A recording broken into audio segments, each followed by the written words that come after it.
नमस्कार किसान भाइयों, कैसे हैं आप सब। और आप सभी का स्वागत है इस नई वीडियो में।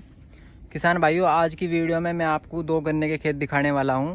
जो पहला खेत है हमारा, इसमें हमने जो गन्ने की बुआई करी थी वो पौध गन्ने की थी, जिसकी हमने पहले भी वीडियो डाल ली थी।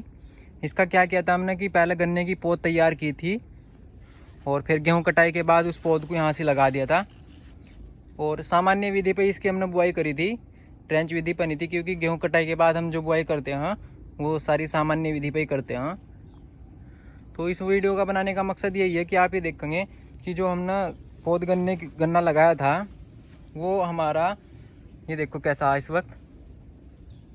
ये जो खेत है ये पौध गन्ने का है, और इधर ले वाला जो खेत है वो हमने वैसे ही बोया था, जो नॉर्मली हमारे सामान्य विधि से करते आ रहे थे हम खेती, तो उसी से। तो किसान भाइयों, आप ये देख सका कि यो गन्ना इससे एक दिन पहले की बुआई की थी और ये एक दिन बाद किया था, बस इतना अंतर है। लेकिन आप ये देखेंगे कि ये गन्ना कितना अच्छा खड़ा है और इसमें फुटाव भी काफ़ी अच्छा हुआ था। हमने जो पौध गन्ना था वो इसलिए बुआई की थी उसकी कि इसमें अच्छा फुटाव होगा और गन्ना भी अच्छा इसका उत्पादन होगा। लेकिन ऐसा होता हमें दिखाई नहीं दिया है। देखो हाइट तो कहीं कहीं अच्छी हो रही है गन्ने की, इस वाले खेत से थोड़ी अच्छी हाइट, लेकिन जो जिस तरह का हमें प्रोग्रेस होनी थी इस फसल में वो इस तरह की है नहीं बिल्कुल भी। तो कुछ किसानों ने हमें उस वक्त भी कहा था कि भाई ऐसा होता है इसमें, उन्होंने एक्सपेरिमेंट कर रखा था। तो हम पहली बार करा था हमने इस तरह का एक्सपेरिमेंट।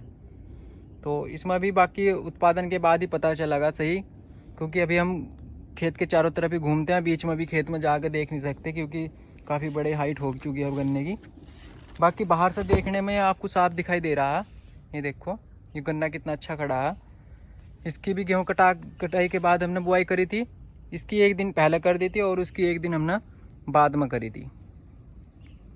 तो उसकी काफ़ी वीडियो मैंने डाली थी कि किस तरह से हमने पौधे तैयार करी थी, वो सारा प्रोसीजर था। इसमें काफ़ी मेहनत लगी थी और इसमें लागत भी बहुत ज़्यादा आई थी। आप देख सको वो वीडियो जाकर आपको खुद अंदाज़ा हो जाएगा कि कितनी लागत आई होगी इसमें। इसमें सामान्य विधि से कोई लागत नहीं थी, जैसा नॉर्मली पहले से प्रोसीजर चलता आ रहा था वही करा था बस हमने। और अगर खाद और उसकी डोज की बात करो तो दोनों में सेम डोज दी है हमने बिल्कुल। इसमें कोई भी हमने ये नहीं करा कि भाई उसमें कम दी इसमें ज़्यादा दी। तो दोनों क्योंकि एक ही साथ बुआई हुई थी, एक दो दिन का आगे पीछा दी, तो इसलिए दोनों में जो खाद वगैरह की डोज है वह एकदम से बिल्कुल सेम दिया। और मेन कारण यही था कि यही देखना था कि भाई जो पौध गन्ना है उसमें कितना उत्पादन होगा और जो सामान्य विधि से हम करते आ रहे हैं उसमें हमें कितना उत्पादन होगा। अगर उत्पादन कम होता तो फिर आगे से हम इस तरह का जो पौध गन्ना है वो बिल्कुल भी बुआई नहीं करने के इसकी, क्योंकि उसमें लागत भी और मजदूरी बहुत ज़्यादा लगी है। उस वक्त आदमी भी बहुत कम होते हैं और उसमें आदमी की आवश्यकता बहुत ज़्यादा पड़ती है। वो आपने वीडियो में देखा ही होगा कि किस तरह से इसका एक जगह बैठ कर इसके पौध लगाई जाती है और इसके आराम से बुआई हो ही जाती है, आपको पता ही है।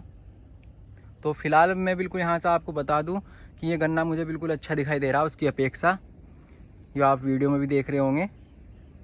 ये गन्ना में बाकी उत्पादन पे ही पता लगेगा कि कितना उत्पादन हो रहा है।